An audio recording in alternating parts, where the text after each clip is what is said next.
Friends, our second reading this morning comes to us from Paul's letter to the Philippians, Philippians chapter 4, verses 1 to 9. Let us listen now to God's holy word and what it says to us this day. Therefore, my brothers and sisters, whom I love and long for, my joy and crown, stand firm in the Lord in this way, my beloved. I urge Euodia and I urge Syntyche to be of the same mind in the Lord. Yes, and I ask you also, my loyal companion, help these women, for they have struggled beside me in the work of the gospel, together with Clement and the rest of my co-workers, whose names are in the book of life. Rejoice in the Lord always. Again, I say, rejoice. Let your gentleness be known to everyone. The Lord is near. Do not be anxious about anything, but in everything by prayer and supplication with thanksgiving, let your requests be made known to God. And the peace of God, which surpasses all understanding, will guard your hearts and minds in Christ Jesus. Finally, brothers and sisters, whatever is true, whatever is honorable, whatever is just, whatever is pure, whatever is pleasing, whatever is commendable, if there is any excellence, and if there is anything worthy of praise, think about these things. As for the things that you have learned and received and heard and noticed in me, do them. And the God of peace will be with you. This is the word of the Lord.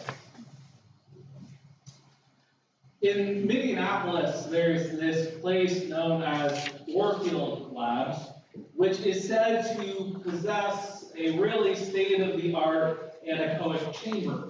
And if you don't know what an anechoic chamber is, just imagine almost like a really heavily, densely padded room that's soundproof. You certainly wouldn't let the bells that we heard ring out beautifully. And they designed this room in such a way where sound is just absorbed so completely. They say that if you stay in this room for long enough, you begin to hear the sound of your own heart beat.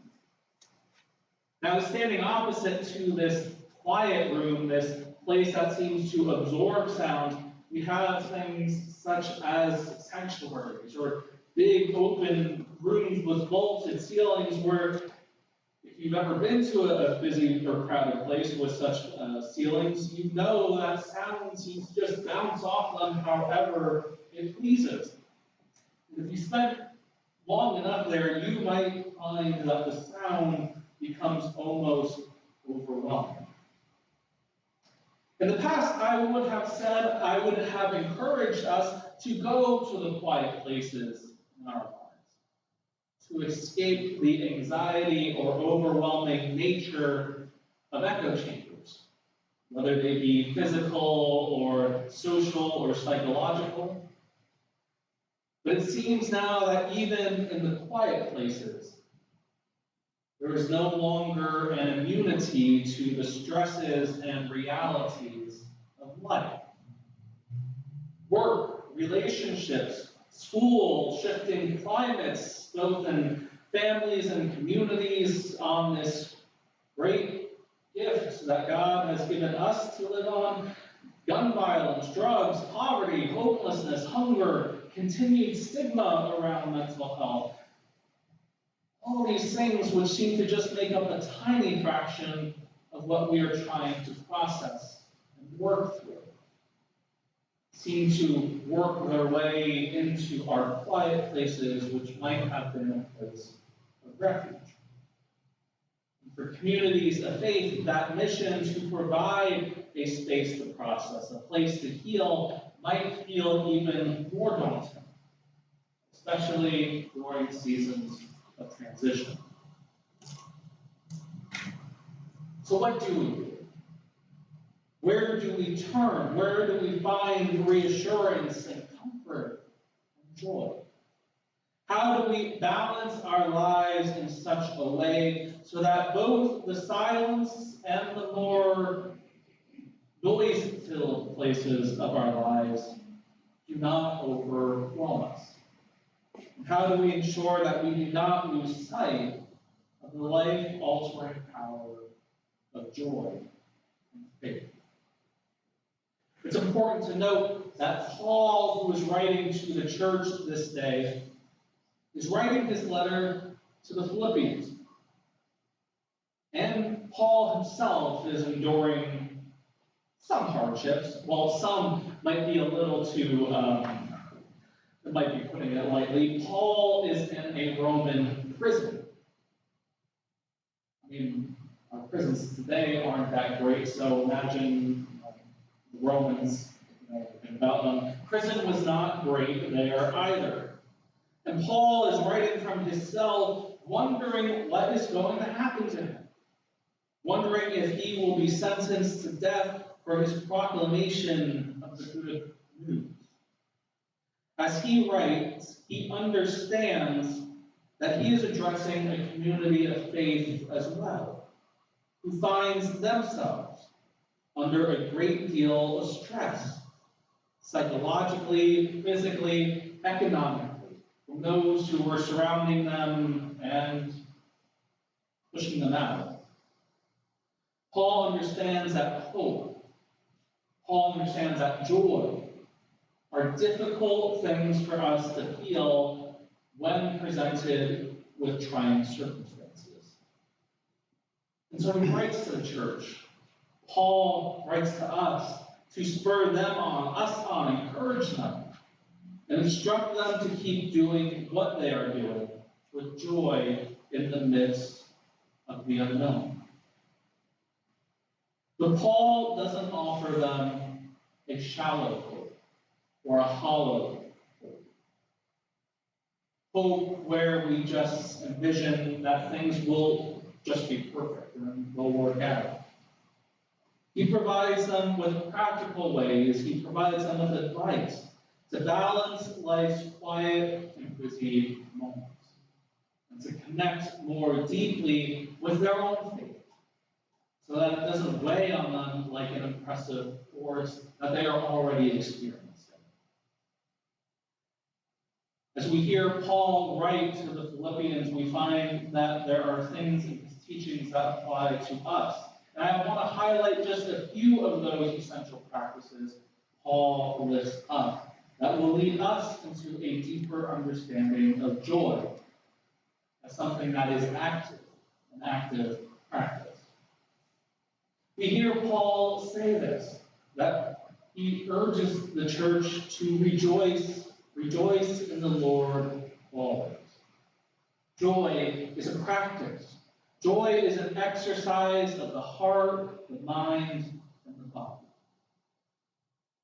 I might not go so far as to say joy is a choice, but it is certainly a muscle that must be strengthened, must be toned. Our ability to feel and know joy comes from putting our faith into action and a commitment to following in the footsteps of our living God. Rejoice, Paul says to the Philippians. He doesn't tell them to sit back and passively receive joy. There's this moment where Paul expects the church to put their faith into practice, where the rubber meets the road, a real connection between the physical acts that we do in our daily lives and the spiritual hope we seek to make a reality. As we all together, collectively, work towards making joy real and tangible.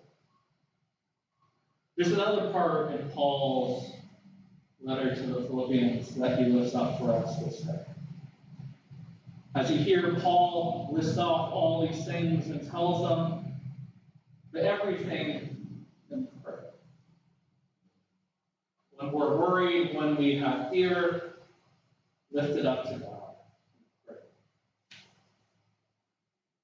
What I like about that is it highlights for us the reality that people have good and people have bad days. Paul reminds those in the church to, therefore, let their gentleness be known to everyone. Gentleness as a means of extending grace, not as a weakness, but as a strength that in reality too many of us are weak to master. It requires the ability to reach deep within ourselves and connect with something that is raw, something real, that allows us to embrace the heart and mind of God and to see the image of God in one another. Not utilizing this gift, this strength found in gentleness, will lead to the undoing of our relationships and our communities. It's what Paul feared would happen in his letter to the church when he writes specifically to Syntyche and Euodia, who could not make amends. Same is true for ourselves. Just as we are called to extend grace, to extend gentleness to others, we must extend that to ourselves as well. Not feeling like we need to keep everything inside just to make everything seem like they're okay. As the old hymn says, take it to the Lord. Our fears, our worries, our doubts are meant to be taken to the Lord in prayer, alongside our prayers of gratitude. If we practice our faith joyfully and authentically, then we must be able to bring to God all that is on our hearts. There's no benefit in keeping it locked away inside, to build up like some unwatched pressure pot or pressure cooker. Lastly, Paul says this that I want to lift up for us today, that if there is any excellence. What I love about this is that previously Paul lifts up all these things for us to be mindful of. It's a critical takeaway from Paul's letter to the Philippians, and a critical takeaway for us, that we're not meant to tally up all our failures or lapses of judgment, or to tally up our mistakes. Paul instead reminds us that we are instead to focus on what truly matters. Did we love as God would love today? Did we serve to the best of our ability? Did we take a risk and try living our calling in a new way?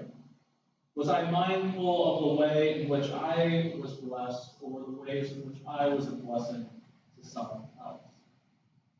What I love about that illustration with marbles is that I think it's so easy for us on days I certainly had days where I would like to instead tally up everything that's gone wrong, and sometimes I might want to take that whole bag of marbles and dump it into that container that was there.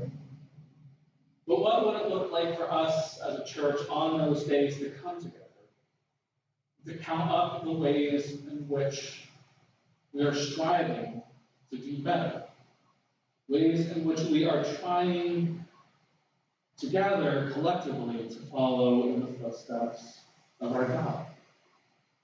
For we cannot go to the quiet places or the busy centers where we interact with others expecting that we will get everything right, especially during times we find ourselves in transition or rediscovering ourselves. Brothers and sisters, whatever is true, whatever is honorable, whatever is just, whatever is pure, whatever is pleasing, whatever is commendable, if there is any excellence, and if there is anything worthy of praise, think about these things, Paul says.